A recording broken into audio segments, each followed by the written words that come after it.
Hi guys, అందరికి కూడా good morning. ఇవాళ వీడియోలో ఏంటంటే ఎల్ఐసి నుంచి అయితే జాబ్ నోటిఫికేషన్ అనేది అయితే రిలీజ్ అయింది. సో ఈ ఎల్ఐసి ఫుల్ ఫామ్ ఏంటంటే life insurance corporation of India అండి. దీని యొక్క హెడ్ ఆఫీస్ వచ్చేసరికి ముంబైలో అయితే ఉంది. సో ఇవాళ మనకు రిలీజ్ అయినటువంటి జాబ్స్ వచ్చేసరికి అసిస్టెంట్ ఇంజనీర్, ఏఈ, సివిల్ లేదా ఎలక్ట్రికల్ అండ్ అసిస్టెంట్ అడ్మినిస్ట్రేటివ్ ఆఫీసర్లో స్పెషలిస్ట్ జాబ్స్ అయితే రిలీజ్ కావడం అయితే జరిగింది. సో ఇది వచ్చేసరికి ఈ జాబ్స్ అనేది 32 బ్యాచ్ అయితే ఇవ్వడం అయితే జరిగింది. సో ఈ పోస్టులకి మనమైతే ఆన్లైన్ ద్వారా మాత్రమే మనమైతే అప్లై చేయాల్సిందైతే ఉంటుంది. సో ఇక్కడైతే మెన్షన్ చేయడం జరిగింది, నో అదర్ మోడ్ అని అయితే క్లియర్గా మెన్షన్ అయితే చేశారు. సో మనకైతే టోటల్గా వేకెన్సీ డీటెయిల్స్ అయితే చూద్దాము. అసిస్టెంట్ ఇంజనీర్ జాబ్స్ వచ్చేసరికి 81 జాబ్స్ అనేది అయితే రిలీజ్ అయ్యాయి.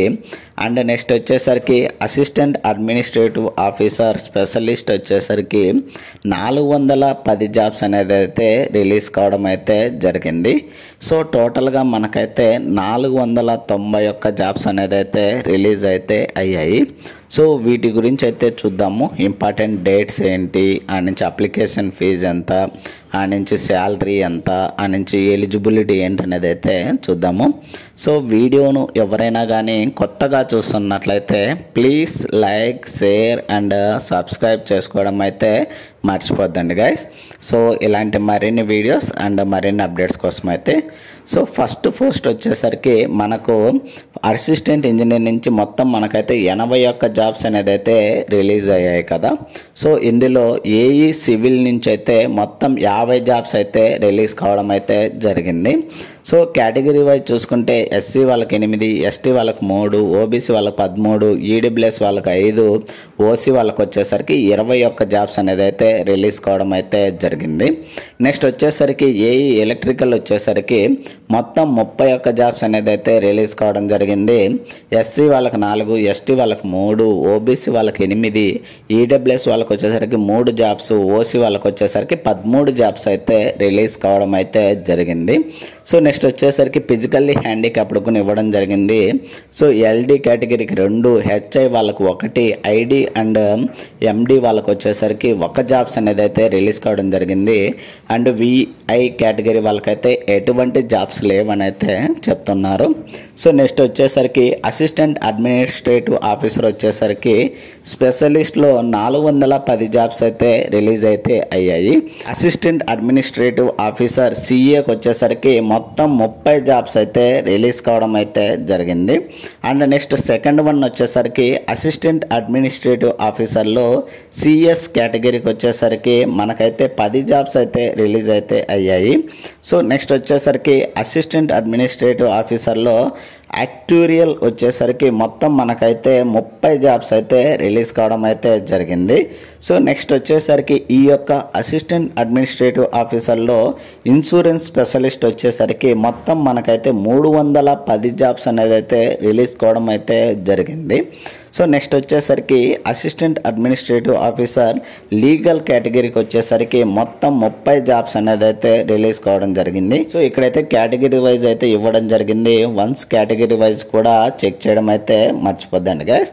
సో నెక్స్ట్ వచ్చేసరికి ఈ యొక్క అసిస్టెంట్ అడ్మినిస్ట్రేటివ్ ఆఫీసర్ స్పెషలిస్ట్ వచ్చేసరికి ఎల్డి కేటగిరీకి 5 జాబ్స్ అండ్ విఐ కేటగిరీకి 4 జాబ్స్ అండ్ హెచ్ఐ కేటగిరీ టోటల్గా 4 jobs, ID and MD category వచ్చేసరికి 4 జాబ్స్ అయితే రిలీజ్ కావడం జరిగింది. సో టోటల్గా మనకైతే ఇక్కడ ఈ యొక్క అసిస్టెంట్ ఇంజనీర్ నుంచి 81 జాబ్స్ అండ్ ఈ యొక్క అసిస్టెంట్ అడ్మినిస్ట్రేటివ్ ఆఫీసర్ నుంచి 410 జాబ్స్ అనేది అయితే రిలీజ్ కావడం అయితే జరిగింది. సో ఇది వేకెన్సీకి సంబంధించి అయితే ఫుల్ డీటెయిల్స్. అండ్ నెక్స్ట్ వచ్చేసరికి ఇంపార్టెంట్ డేట్స్ అనేది అయితే చూద్దాము.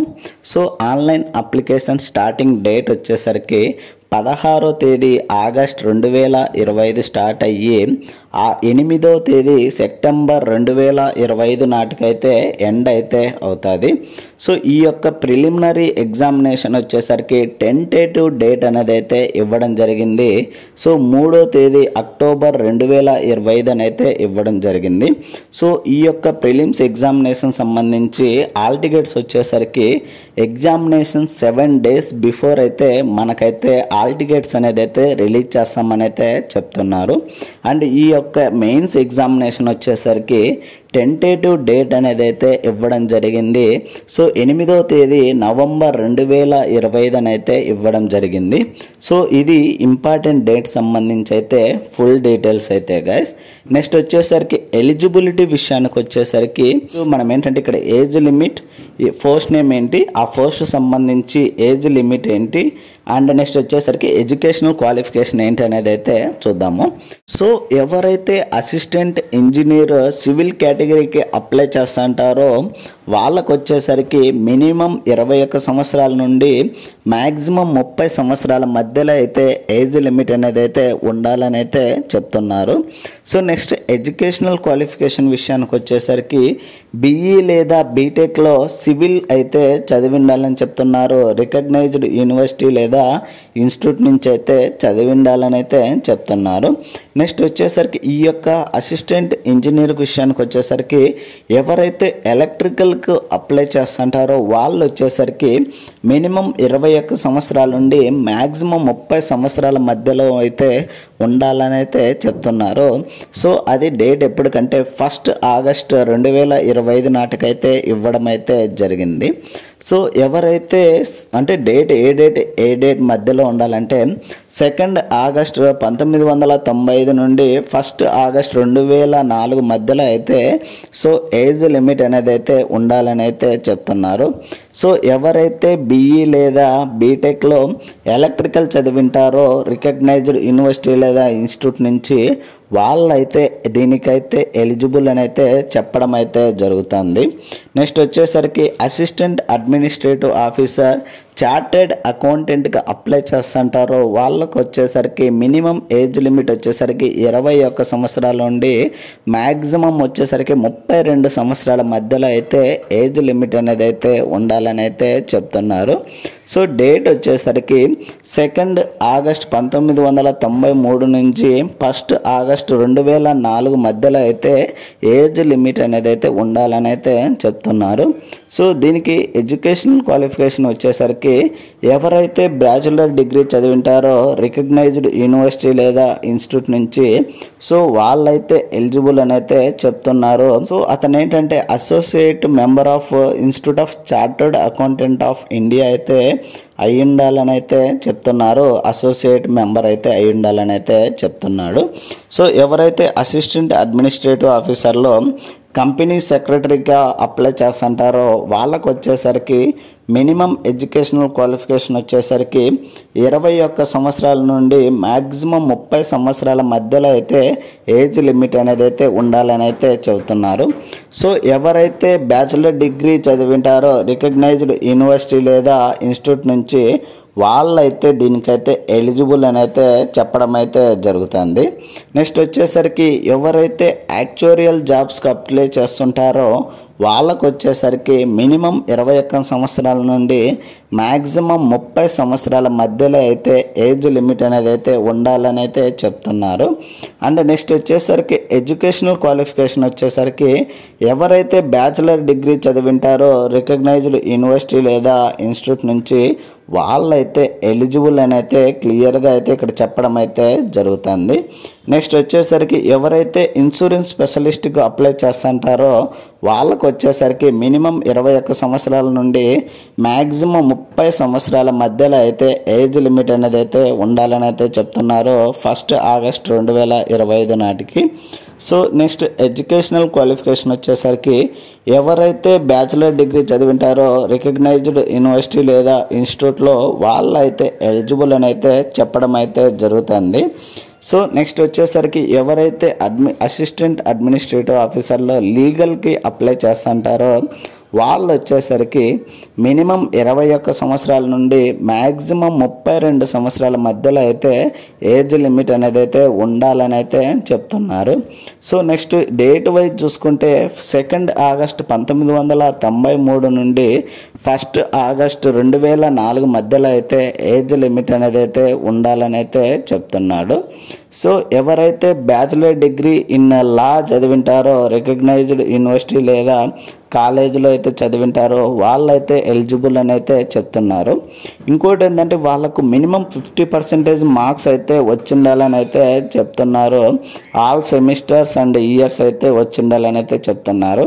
సో ఎవరైతే SC ST and physically handicapped ఉంటారో వాళ్ళకు వచ్చేసరికి 45% అయితే ఖచ్చితంగా వచ్చిండాలని అయితే క్లియర్గా అయితే చెప్తున్నారు. అండ్ ఇంకోటి ఏంటంటే ఈ యొక్క పోస్ట్ క్వాలిఫికేషన్ ఎక్స్పీరియన్స్ అయితే ఉండాలంట. సో ఎన్రోల్డ్ అయితే అయి ఉండాలంట బార్ కౌన్సిల్ యాజ్ అన్ అడ్వకేట్గా. అండ్ ఇంకోటి ఏంటంటే అట్లీస్ట్ 2 years ఎక్స్పీరియన్స్ అయితే అయి ఉండాలని అయితే చెప్తున్నారు. నెక్స్ట్ వచ్చేసరికి ఏజ్ రిలాక్సేషన్ విషయానికి వచ్చేసరికి ఎస్సీ ఎస్టీ కేటగిరీకి వచ్చేసరికి 5 years అండ్ ఓబీసీ కేటగిరీకి వచ్చేసరికి 3 years.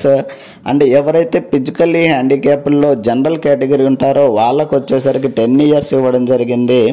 ఎవరైతే ఫిజికల్లీ హ్యాండిక్యాప్డ్లో ఎస్సీ ఎస్టీ కేటగిరీ ఉంటారో వాళ్ళకు వచ్చేసరికి 15 years అయితే ఏజ్ రిలాక్సేషన్ అయితే ఇవ్వడం జరిగింది. ఎవరైతే ఫిజికల్లీ హ్యాండిక్యాప్డ్లోనే ఓబీసీ కేటగిరీ ఉంటారో వాళ్ళకు వచ్చేసరికి 13 years అయితే ఏజ్ రిలాక్సేషన్ అయితే ఇవ్వడం జరిగింది. అండ్ ఎక్స్ సర్వీస్ మ్యాన్ వాళ్ళకైతే ఇవ్వడం జరిగింది. ఇక్కడ ఈసీఓ ఎస్ఎస్సిఓ జనరల్ కేటగిరీ 5 years.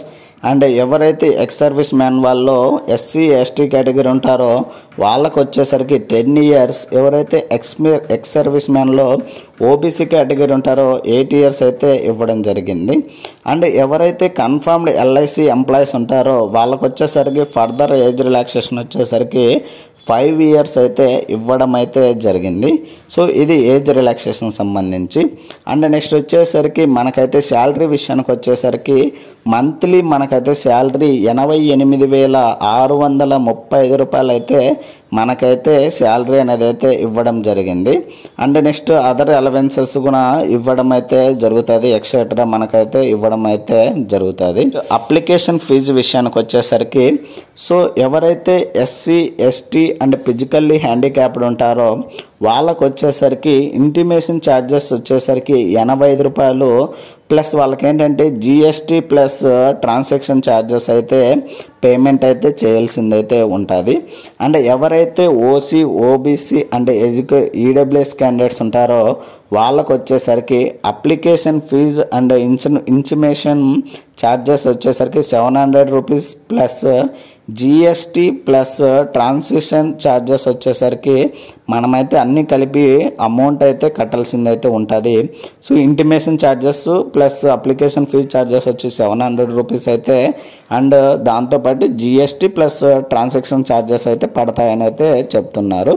సో ఈ యొక్క అమౌంట్ అనేది మనమైతే ఆన్లైన్ ద్వారా అయితే పేమెంట్ అయితే చేయాల్సిందైతే ఉంటుంది. సో వన్స్ పేమెంట్ చేసిన తర్వాత ఇదైతే నాన్ రీఫండబుల్ అని అయితే క్లియర్గా అయితే చెప్పడం అయితే జరుగుతుంది. అండ్ సెలక్షన్ ప్రాసెస్ విషయానికి వచ్చేసరికి మనకైతే ఫస్ట్ ప్రిలిమ్స్ ఎగ్జామినేషన్ అయితే కండక్ట్ చేయడం జరుగుతుంది. సో ఆ యొక్క ప్రిలిమ్స్ ఎగ్జామినేషన్లో మనమైతే సెలెక్ట్ అయిన తర్వాత మనకైతే మెయిన్స్ ఎగ్జామ్ అయితే కండక్ట్ చేస్తారు. సో ఈ యొక్క మెయిన్స్ ఎగ్జామినేషన్లో క్వాలిఫై అయినటువంటి వారికి ఇంటర్వ్యూ అయితే కండక్ట్ చేయడం అయితే జరుగుతుంది. ప్రిలిమినరీ ఎగ్జామినేషన్ విషయానికి వచ్చేసరికి ఎవరైతే అసిస్టెంట్ అడ్మినిస్ట్రేటివ్ ఆఫీసర్ సంబంధించి అప్లై చేస్తుంటారో వాళ్ళకు వచ్చేసరికి ప్రిలిమ్స్ ఎగ్జామినేషన్ అని ఎలా ఉంటుందంటే 100 క్వశ్చన్స్ ఇస్తాడు, 70 మార్క్స్కి అయితే ఉంటుంది. టైం వచ్చేసరికి 1 hour అయితే ఎగ్జామ్ అయితే కండక్ట్ చేయడం అయితే జరుగుతుంది. సో ఫస్ట్ వచ్చేసరికి రీజనింగ్ అయితే ఇవ్వడం జరుగుతుంది. రీజనింగ్ ఎబిలిటీ నుంచి మొత్తం 35 క్వశ్చన్స్ ఇస్తాడు, 35 మార్క్స్లో. ఎగ్జామ్ వచ్చేసరికి ఇంగ్లీష్ అండ్ హిందీలో అయితే ఉంటుంది. అండ్ టైం వచ్చేసరికి 20 minutes అయితే ఇవ్వడం జరుగుతుంది. అండ్ నెక్స్ట్ వచ్చేసరికి సెకండ్ వన్ క్వాంటిటేటివ్ యాప్టిట్యూడ్ నుంచి 35 క్వశ్చన్లు ఇస్తాడు, 35 మార్కులకి. ఎగ్జామ్ అనేది ఇంగ్లీష్ అండ్ హిందీలో అయితే ఉంటుంది. సో టైం వచ్చేసరికి 20 minutes అండి. నెక్స్ట్ వచ్చేసరికి third one English language with special emphasis and grammar, vocabulary and comprehension నుంచి 30 క్వశ్చన్స్ ఇస్తాడు, 30 మార్క్స్. టోటల్గా టైం వచ్చేసరికి 20 మినిట్స్ అయితే ఇవ్వడం అయితే జరుగుతుంది. సో మెయిన్స్ ఎగ్జామినేషన్ వచ్చేసరికి మనకైతే మొత్తం మనకి టోటల్గా 100 క్వశ్చన్స్ ఇస్తాడు, కండక్ట్ చేయడం జరుగుతుంది. టైం వచ్చేసరికి 60 మినిట్స్ అయితే ఇవ్వడం అయితే జరిగింది. అండ్ నెక్స్ట్ వచ్చేసరికి ఎవరైతే అసిస్టెంట్ అడ్మినిస్ట్రేటివ్ ఆఫీసర్లో లీగల్ కేటగిరీకి అయితే అప్లై చేస్తుంటారో వాళ్ళకైతే చూద్దాము. సో ఈ యొక్క లీగల్ కేటగిరీకి వచ్చేసరికి ప్రిలిమ్స్ ఎగ్జామినేషను సేమ్ 100 క్వశ్చన్స్ ఇస్తాడు, 70 మార్క్స్కి. టైం వచ్చేసరికి 60 మినిట్స్ అండి. సో ఇది వచ్చేసరికి రీజనింగ్ ఎబిలిటీ నుంచి 35 క్వశ్చన్స్, 35 మార్క్స్. టైం వచ్చేసరికి 20 మినిట్స్. నెక్స్ట్ వచ్చేసరికి ఇంగ్లీష్ లాంగ్వేజ్ వచ్చేసరికి 35 క్వశ్చన్స్, 35 మార్క్స్. టైం వచ్చేసరికి 20 మినిట్స్ అండి. నెక్స్ట్ వచ్చేసరికి జనరల్ అవేర్నెస్ నుంచి 30 క్వశ్చన్స్ ఇస్తాడు, 30 మార్క్స్కి. సో టైం వచ్చేసరికి 20 మినిట్స్ అయితే ఇవ్వడం అయితే జరుగుతుంది. నెక్స్ట్ మెయిన్స్ ఎగ్జామ్ కండక్ట్ చేయడం జరుగుతుంది. ఎగ్జామినేషన్ ప్రాసెస్ సంబంధించి డీటెయిల్స్ అయితే నెక్స్ట్ వచ్చేసరికి ఇంటర్వ్యూ విషయానికి వచ్చేసరికి మనకైతే 60 మార్క్స్కి అయితే కండక్ట్ చేయడం జరుగుతుంది. ఎవరైతే ఓసీ, ఓబీసీ, ఈడబ్ల్యూఎస్ క్యాండిడేట్స్ ఉంటారో వాళ్ళకు వచ్చేసరికి మినిమం 30 మార్క్స్ అయితే రావాలి. ఎవరైతే ఎస్సీ, ఎస్టీ, ఫిజికల్లీ హ్యాండిక్యాప్డ్ ఉంటారో వాళ్ళకు వచ్చేసరికి 60 మార్క్స్ గాను 27 మార్కులు అయితే రావాలని అయితే ఇక్కడైతే క్లియర్గా మెన్షన్ చేయడం అయితే జరుగుతుంది. సో ఇది ఎగ్జామినేషన్ సంబంధించి ఫుల్ డీటెయిల్స్ అయితే. సో మనకేంటంటే prelims examination and mains examination conduct చేయడం జరుగుతుంది. ఈ మెయిన్స్లో సెలెక్ట్ అయినటువంటి వారికి మనకైతే ఇంటర్వ్యూ కండక్ట్ చేసి మెరిట్ లిస్ట్ని అయితే రిలీజ్ చేయడం అయితే జరుగుతుంది. సో అప్లికేషన్ రిజిస్ట్రేషన్ విషయానికి వచ్చేసరికి మనకైతే www.licindia.in అనే వెబ్సైట్లోకి వెళ్ళి అయితే మనమైతే అప్లై చేయాల్సిందైతే ఉంటుంది.